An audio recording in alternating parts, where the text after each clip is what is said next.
If the truth be told, and we were being totally honest, most of us don't like waiting. Particularly if we're waiting for something to change or something to get better. Waiting can be a very frustrating experience. But the worst kind of waiting of all is waiting on God. When God forces you to wait for things to get better in your life, for things to improve, to change, to reverse, and nothing is happening.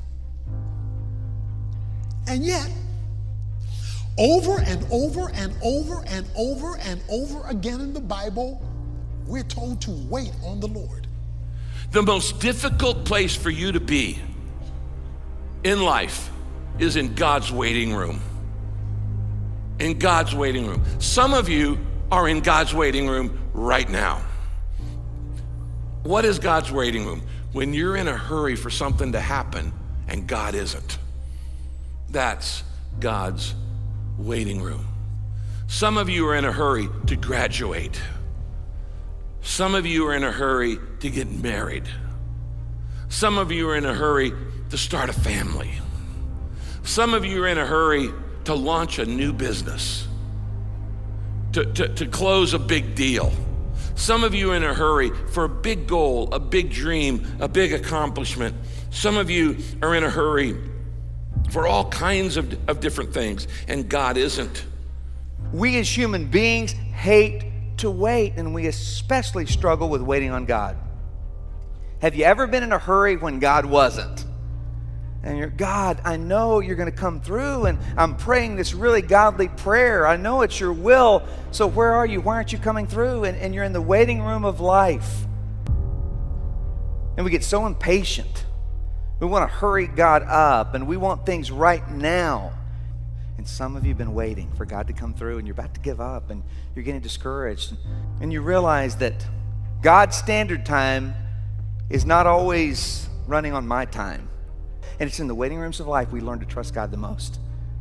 In those difficult waiting rooms of life, that's where God grows us and builds our character the most. Through the pain of waiting, we learn to trust God, and without faith, it's impossible to please God. That's when He builds our character. You see, while you're working on your project, your goal, your dream, your vision, God's working on you. And God's much more interested in you than in what you're trying to accomplish. Because you're not taking your accomplishments to heaven, but you are taking your character. And sometimes God says, yeah, I intend to give you what I've promised you. I intend to answer that prayer. I intend to fulfill the vision, but you're not ready yet. I want you to grow, and when you're ready, then it's going to happen. A lot of times we think we're waiting on God for something to happen, like a prayer to be answered. God says, you're not waiting on me. I'm waiting on you. I'm trying to prepare you. I'm testing your faith. Will you trust me? But I'm also trying to grow you up, because the blessing I want to give you is so much bigger than you can handle right now. You're not ready for it. You can't handle it yet. Another thing you have to learn in life is that a delay is not a denial. There's a big difference between no and not yet. Now, immature children don't know the difference. You tell a kid, not yet, they start crying and having a hissy fit because they think it means no. They don't understand a delay is not a denial. God is saying, I intend to do these things in your life that I've given you the vision, the dream to do, but you're just not ready yet. And at the right time, I will answer your prayer. God's often waiting on us. Now, why is this important? Because when you're in God's waiting room, you fall temptation to all kinds of negative emotions. You start worrying, you start stressing out, you get anxious, you get irritable, you get spiritual ADD, you can get envious, you can get jealous. You go, hey, he got a promotion, I didn't get the promotion. She's having a baby, well, I'm not having a baby. She got engaged, I didn't get engaged. He's starting a new business, it's taken off, what about mine? And all these kind of negative emotions can come into your life. And then you get frustrated, and then you start having a pity party. So what does God want you to do when you're in the waiting room of life? And because you're going to go through it many, many times. God is not a vending machine where you put in the prayer and then you pull the thing and you instantly get it. There's always a delay. The delays are by design. The delays are by design to teach you to trust him and to grow up in your character. Hey, a delay is not a denial. There's a big difference between no and not yet. For those of your parents, you understand this. There's a big difference between telling your kids no and not yet. It's just not time yet. And a delay is not a denial. We see it all through scriptures. God told Noah to build a boat that would save his family from a great flood, but it didn't rain for 120 years. God told Abraham he'd be the father of a great nation, but he didn't have his first child until he was 99 years old. God told Moses that he would lead the people out of slavery from Egypt. They'd been in for over 450 years. But then God sends Moses out into the desert for 40 years to wait. God gives Joseph this great dream that he'll save his family and his people from famine, and he'll be a great leader. But then Joseph gets sold into slavery. He gets falsely accused and imprisoned, and he's waiting there in prison until finally God takes him from prison and positions him as second in command in all of Egypt. And the promise comes true. King David, God had King David anointed as king, but he didn't really get to be king until years later. Even Jesus Christ spent his first 30 years waiting in a carpentry shop before he started his earthly ministry. See, a delay is not a denial. When God delays, sometimes we feel forgotten. Psalm 13:1 says, "How long, O Lord, will you forget me? Forever?" You come to a point sometimes of believing that God has forgotten you. Don't worry. It's a common experience. We all go through it one time or another, feeling that God isn't there, or at the very least, he's forgotten us. Perhaps our problems aren't important to him, we imagine. The psalmist encounters those very doubts in Psalm chapter 10 and verse 1. Here's what he says there. "Why do you stand afar off, O Lord? Why do you hide in times of trouble?" What you believe is that he has given up on you. You may even be feeling that way right now. If so, please allow me to remind you that what you're contemplating is a simple impossibility. God never gives up on you. He never ceases to care about you, and he will not abandon his work on you, of which your trial is a part. He even says that your name is written on the palms of his hands. Your very name is tattooed on the palms of God's hands. It is engraved there. It cannot be removed, and such is God's concern for you. He cannot forget you. No matter what storm you're weathering now, you have never left God's mind or his heart. Yes, sometimes when God delays, we feel forgotten. But God never delays without a purpose. He knows you. He knows your heart. He knows everything you're asking him for. If he's not doing what you think he should do, just be patient, because God loves you. Don't forget. He's got your name tattooed on his palm. He knows who you are. He hasn't forgotten, and he never will. That often God's timing disappoints us. You know, there's something, maybe something you've been praying about for a long time, and you need an answer. You know, maybe you've been praying for something really specific, and you needed God to show up within a particular time frame. You know, it's an urgent need, and he doesn't. When God doesn't answer when you need him to, I wonder, what conclusions do you come to? Do you think to yourself, you know, did I do something wrong? Did I ask the wrong way? Do you find yourself asking, does God even hear my prayers? So often we think when God doesn't answer in our way or in our time, that it's because he doesn't love us. God loves you. He doesn't love anybody else one grain of sand more than he loves you.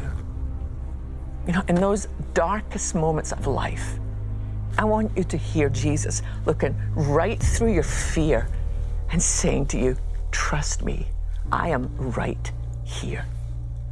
God's timing might not have been everything you hoped for in your life, But I hope you understand that you can trust the one who keeps the time clock. We don't like to trust somebody else's timing. Why? Because we lose control. And so we'd rather than trust God, because trusting God means, my goodness, I actually have to trust God. We'd rather go, listen, I like the plan and purpose you have for my life, but can we do it my way?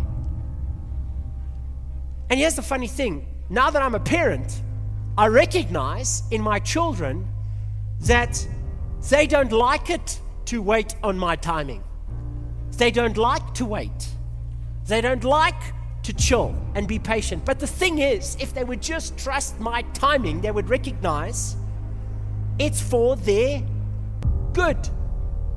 It's for them to be blessed and prosperous. And so you can live life frustrated, anxious, stressed out, angry, or you can rest and go, God, I have to trust in your timing. Just trust his timing. Why? Because it'll give you peace. It'll give you rest. And it will help you to remove all disappointment and hurt and bitterness from your heart, because you'll know, actually, God's in control of my life. Why didn't God just tell you everything that's going to happen in your life right up front? Well, I think there are 2 or 3 reasons. First, it would overwhelm you, probably scare you to death. But the real reason God doesn't announce his timetable to you is he wants you to trust him. He says, just live one day at a time. Trust me, I'm a good God. I'm a loving God. Everything I do in your life is for love, but you just got to trust me. In Acts chapter 1 in the Bible says this. Jesus said in verse 7, you don't get to know the time. Timing is the Father's business. So you're just not ever going to know stuff in advance. You don't know what's going to happen tomorrow in your life, much less the rest of your life. God does not tell us the details in advance. He has a timetable for your life, but he doesn't tell you the details in advance. If you could understand why God does everything God does, you'd be God. God's timing isn't good, it's perfect. Because he knows all the details. He knows past, present, future. He knows what we need, what we want, what's the wisest thing to do. You can never go wrong waiting upon God's timing. If I'm going to wait upon God, I've got to trust him, because my waiting is saying, I'm trusting you, God, that your timing is better than mine. You know what I do not know. Your time is always right. And so I'm going to trust you, and I'm going to wait till you give me permission to go there or do this or have that or buy the other. It isn't that God's trying to deprive us of anything. He only wants what is best for us. So it takes faith. And what I mean by that is simply this. Am I willing to trust God for his timing before I make a decision? Just imagine how amazing life would be if we could trust God all the time in everything.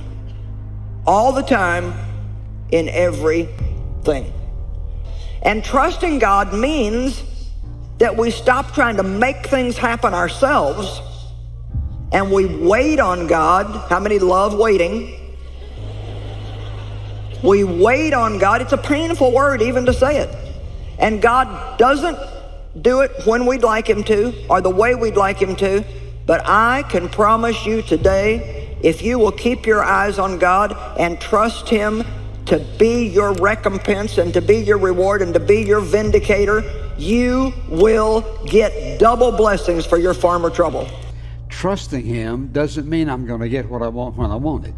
Trusting him says, I believe that when the timing is right, God will provide what I'm asking him for. You know, broken hearts do mend, bodies do healed. Disappointment turns into new dreams, and the end of one thing can open the door for something new if we will just put our trust in God. You know what? If you're still here on the planet, God's got a plan for you. It seems to you like God's forgotten all about you. Well, he hasn't. He hears you and he sees you. Can I tell you today that you're not invisible? God knows exactly where you're at, and He knows exactly what's going on in your life, and He knows exactly how much you can take and how much you can't take, and He may not be early, but He won't be late. God's timing is always perfect. Do I believe that He has our best interest at heart? If I believe that, I'm going to wait. But watch this. Somebody says, I don't have any time to waste. You never waste time waiting on God. Never. You'll always find out that His timing is always the right time.